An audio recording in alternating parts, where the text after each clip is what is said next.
Hi everybody, I'm Ryan, and today we're going to look at red-black mid-range and how to sideboard against the top 10 most popular decks in Pioneer with red-black mid-range.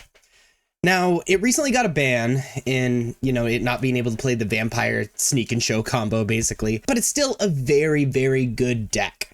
So let's just get into it. This is pretty close to the stock red-black mid-range list. If you want to learn more about this deck, I did a deck tech for it last week. You should totally check that out. The one big difference is I'm not playing Inti anymore. I think it's just too cute. But that freed up not only spots in the main deck, but spots in the sideboard to get a little bit better. In any case, before we get into how to sideboard against the top 10 decks, I want to talk about the roles of each sideboard card. First off, we have Duress. It's mostly for when there's a lot of non-creatures in your opponent's deck, so things like Control and Combo. Go Blank is good in the same decks that Duress is good against, but also exiling the graveyard is really relevant against Lotus and Phoenix. Extinction Event is mostly for mono green, but is also pretty good against other creature-based decks. Mikut Massacre is board wipe against, and incremental life gain actually, against aggressive decks, but also is pretty good against red-black sack, because when they sacrifice stuff, you gain life. Torch Tower is just another 1-mana removal. The Exile Clause is very good against Phoenix specifically. Hitotsugu is good against a lot of the same decks Mikut Massacre is good against. It's good against these aggressive decks, but also excellent against red-black sack. Damping Sphere is for these combo decks and also mono green. Reckoner Bankbusters for these slow decks when you need that card advantage. And Unlicensed Hearse is our graveyard hate. That being said, the most popular deck in Pioneer at the moment is the Rakdos aggro deck, or Rakdos Fling, or whatever you want to call it. Against this deck, we're bringing in all the removal we possibly can. I even like Extinction Event. Mikut Massacre's nuts against it. Hitotsugu is really good against it. And then we're bringing out a lot of our slower stuff. So Reckoner Bankbuster, Croxa doesn't really matter. Kolaghan's Command is just too much mana, frankly. And then we are shaving Hand Destruction, because we want to be spending our mana on things that actually affect the board, gain life, or kill the opponent's stuff. So sideboard against the Rakdos aggro deck. The second most popular deck is It Phoenix? We're bringing in our Duresses. Obviously, like hitting Treasure Cruise is nuts. Go Blank, it makes them discard, but also keeps them off the Phoenix and the Treasure Cruise. Torch Tower is excellent against Phoenix. I'm a fan of Damping Sphere because they want to be casting multiple spells a turn, and that puts stress on their mana. And Unlicensed Hearse is excellent as well.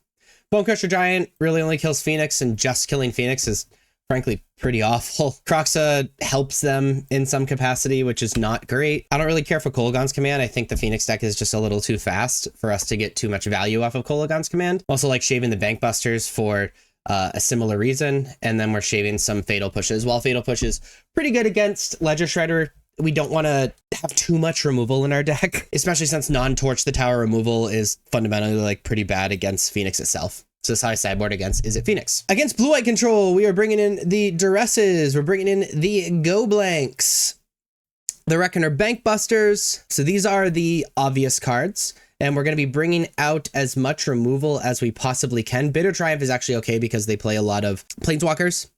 I'd like to also take out these Go for the Throats as well, which means Unlicensed Hearse is fine. Unlicensed Hearse is kind of interesting because it can be a threat in the late game if you like play it on turn 2, but also Unlicensed Hearse is, oh, I put these in the wrong pile.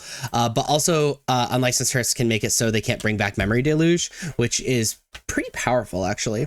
So sideboard against Blue-White Control. The fourth most popular deck is Jund Sack. Against Jund Sack, we're bringing in Mikut Massacre because the triggers on the Mikut Massacre actual enchantment is just so good. Hitotsugu wipes their board, even all the like super scary tokens. That's really all I care about with the deck. Bonecrusher Giant is just simply awful, and I would say that's the only card that's like terrible. So we're gonna cut some Duresses as well. Oh, and I forgot to slap the Reckoner Bankbuster in. Totally my bad. I like shaving a Torch the Tower. I think the Torch Tower can be fine, and this could be like a Go for the Throat or something instead, because Torch Tower can hit a turn 1 cat. I just don't think it is that relevant that often, and very often we don't really want to be sacking something to be able to kill a Mayhem Double or whatever. So this is how I sideboard against Jund Sack. The fifth most popular deck is frankly, a pretty rough matchup is Selesnya Angels. We're bringing in Duresses because the way that they beat us is playing Collected Company, and Kayla's Reconstruction. Bringing in Extinction Event because we just got to catch up in some fashion. Same thing with Meat Hut Massacre. Unfortunately, Hitotsugu does not kill anything but the Mana Dorks in our opponent's deck. We're going to be shaving a Torch the Tower because it really only kills the Mana Dorks. We're going to be cutting Reckoner Bankbuster. The Kolaghan's Command because it doesn't really kill anything. The Bone Crusher Giants because it doesn't really kill anything. And this is how I sideboard against Angels. The 6th most popular deck is the Mirror Match, Rakdos Midrange. We're going to be bringing in the Reckoner Bankbuster and bringing in the Torch the Tower, just additional removal and whatnot. And then we're going to be taking out 2 Duress. Very often this matchup ends up being a top deck war and we need to win that top deck war. And in a perfect world, we'd also take out the Thoughtseize, but we just don't have enough cards to bring in. And the hand destruction is just so bad in the top deck war. So I sideboard against the Mirror Match. The 7th most popular deck is the Gruul aggro deck. The Atarka Red, whatever you would like to call it. Meat Hut Massacre is pretty okay. I'm not a fan of Extinction Event against this deck because they have a better mix of 1 and 2 drops. But we like Torch the Tower. We're a fan of Hitotsugu. And just like against Red-Black, we're cutting a bunch of our slower cards that don't really affect the board immediately, and we're just shaving a dress. So this is how I sideboard against Gruul aggro. The 8th most popular deck is Boros Convoke. Against Boros Convoke, we're bringing in Extinction Event or just bringing in all the board wipes. Meat Hut Massacre, Hitotsugu is particularly good because it also hits the token artifacts. Torch the Tower is excellent as well. And we're bringing out all this slower stuff like we have a bunch of times before. Kolaghan's Command, Duress. Duress is just awful. And I'm also interested in shaving a Graveyard Trespasser because it doesn't really interact very well. It's just a hard to answer creature. That's how I sideboard against Boros Convoke. The 9th most popular deck is the Nykthos Ramp deck. Against Nykthos Ramp, we are bringing in Go Blank, Extinction Event. Damping Sphere stops the Nykthos silliness from happening. And Torch the Tower to hit the Mana Dorks, because the Mana Dorks are actually just so relevant in this matchup. We're bringing out a bunch of the slower stuff. Oops, I hit Kroxa instead as well. I want Kroxa. Kolaghan's Command. I'm not a fan of Bone Crusher Giant. And we're going to shave a Graveyard Trespasser. Graveyard Trespasser can be okay, I suppose. But we want these Duresses as well. Whoops, I messed that up a little bit. We want these Duresses as well. And we can shave the rest of the Graveyard Trespasser. Graveyard Trespasser is kind of okay because it can take out Storm the Festival in the graveyard after we Duress it. Like, I'm not super interested in that. The name of the game here is to apply as much pressure as possible and break up their combo as fast as possible. So this is how I sideboard against the Nykthos Ramp, Mono Green Nykthos, whatever you want to call it deck. The 10th most popular deck, and the last deck that we're going to talk about how to sideboard against, is the Hidden Strings, Lotus Combo, whatever you want to call it. We're bringing in our Duresses. We're bringing in our Go Blanks. We're bringing in our Damping Sphere. And then these cards are okay, but let's look at what we want to bring out. We don't like Kolaghan's Command. And we just want to sideboard out as much removal as possible and apply as much pressure as possible, which means we're totally okay with these cards. Let's keep in a Bitter Triumph.